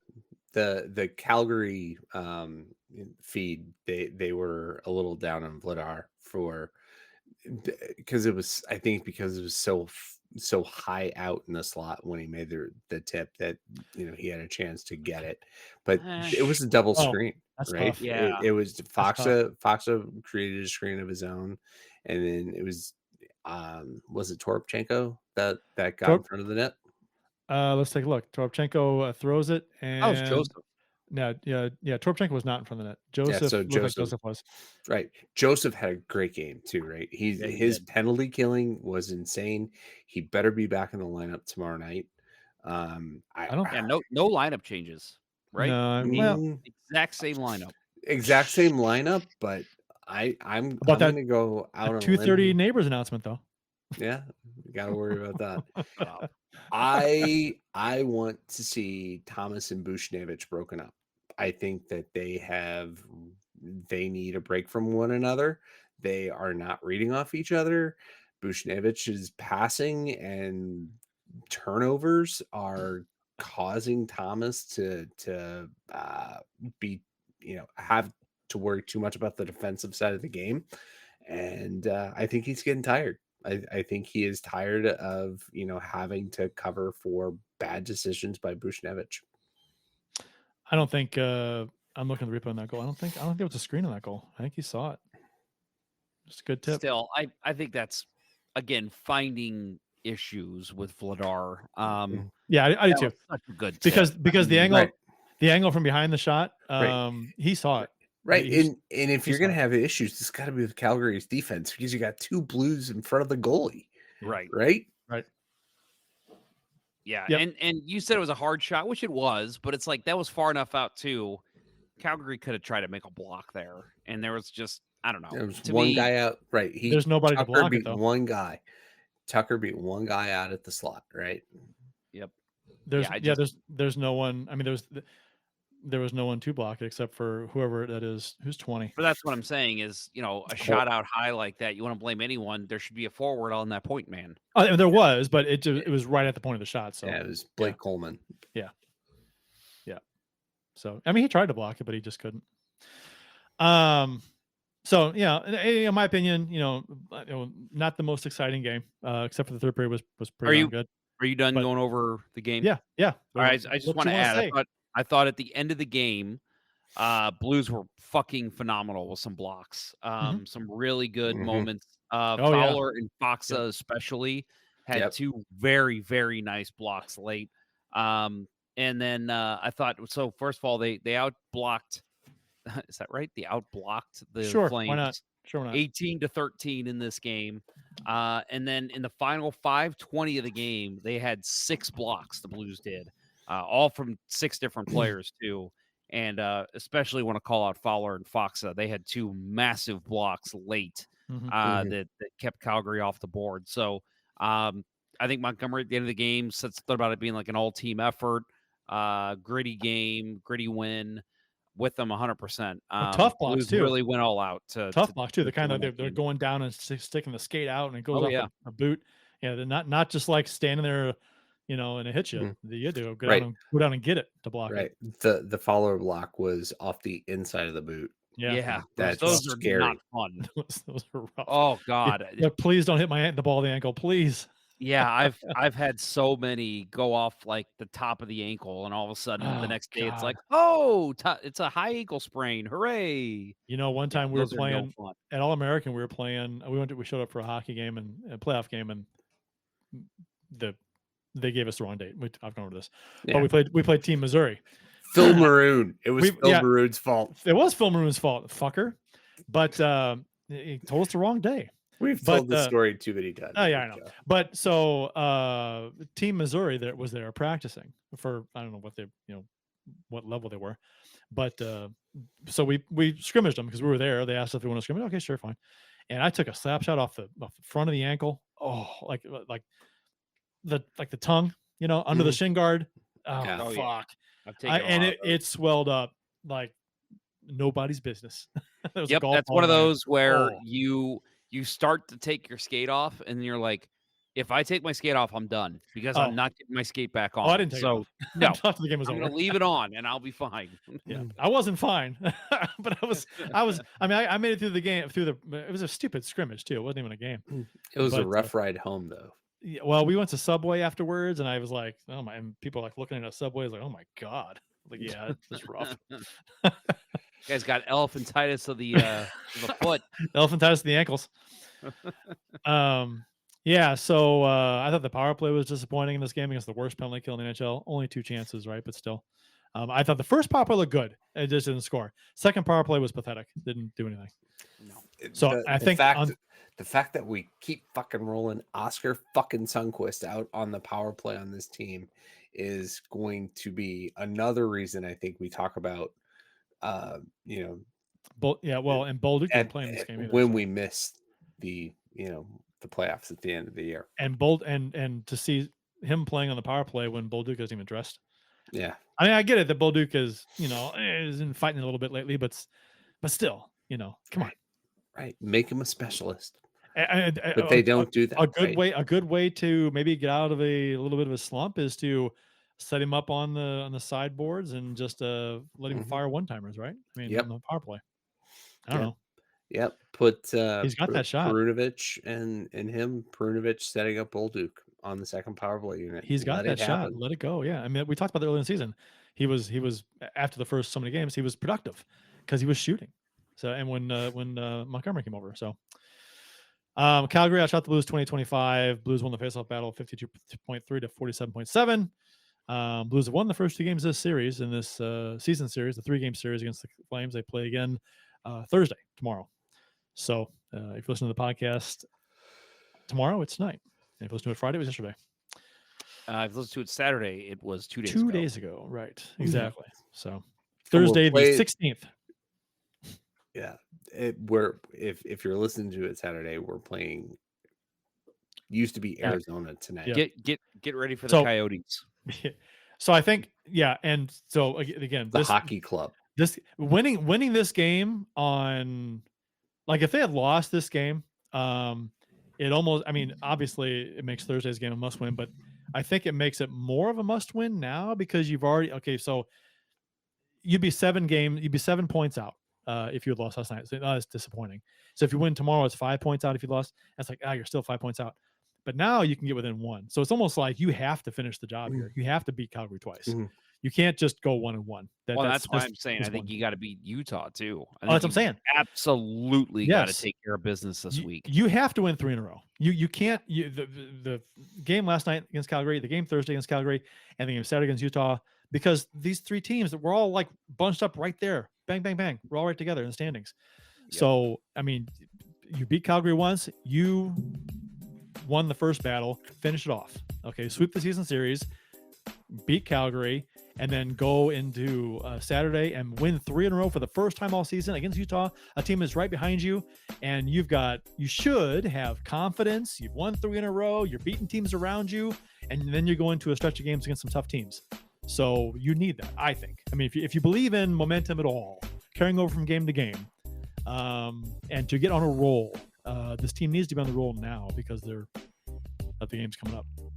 You mentioned the 2 games coming up against Vegas. Like, I look at that one, I'm like, okay, you get 2 points out of those games. Oh, sure. I'm happy, even if they're both overtime losses. Yeah, the expectations for those games are way different than these. For sure. Right, and that's why I'm like, that's why you need the wins now. Yes, because you get 2 points against Vegas, let's say, and there's Dallas and Vancouver after that. 2 points out of those games, cool. Like, some of those games, I'm cool with that. But right now, it's like, you got to win. You got to take care of business. I think, you split against Vegas. You split. You hopefully beat Vancouver, and maybe you don't beat Dallas. Colorado is going to be a tough one, but, they're within striking distance, maybe, So, I mean, you do want to beat them, and then you go into February. So, it's going to be, I think if the Blues can win tomorrow, games get pretty darn exciting again. Yes. So, agree. Yeah.